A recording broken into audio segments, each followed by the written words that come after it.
And dozens of bus companies taken off the road for possibly putting your life at risk. The government shutting down 52 companies, including at least 2 operating in Arizona.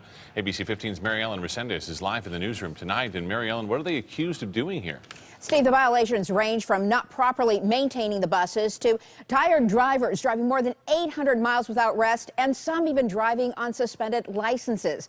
These companies weren't just low-cost carriers. Some transported schools and major clubs to events. Now, we met up with one tour company in Phoenix, which is welcoming this federal crackdown. Bring it on. We do what we need to do to keep our buses safe and secure for all of our passengers. Whitney Wilson is the operations manager at Arizona Corporate Coach. Her job is to make sure every bus that rolls out onto the roadway is safe, not just for the passengers inside, but for the drivers beside the big buses. It's not that hard to, get in and try to start your own company. The hardest part of it is maintaining your vehicles and making sure you're all within compliance. Wilson wasn't surprised to hear dozens of companies were being shut down and hundreds temporarily taken off the roadways. If we're not in compliance, we get shut down, and that's not what any of us want. Making sure everything's secured.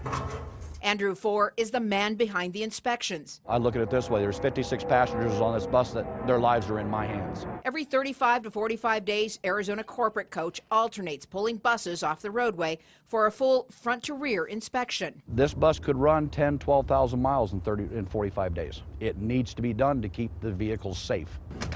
I check every seat to make sure the backs are secured. The company says it works hard to make sure none of its buses ever end up in a tangled mess on the side of the roadway. If we have a problem with a bus, I'm not afraid to shut it down.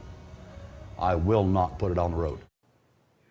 Now, the 2 companies that were shut down here in Arizona were Auto Buses Rayon operating out of Phoenix and the River City Shuttle operating out of Lake Havasu. Both of these companies may be allowed to reopen if and when they make corrective actions. Steve? Yeah, and it sounds like they need to make some significant action at that. Thanks so much, Mary Ellen.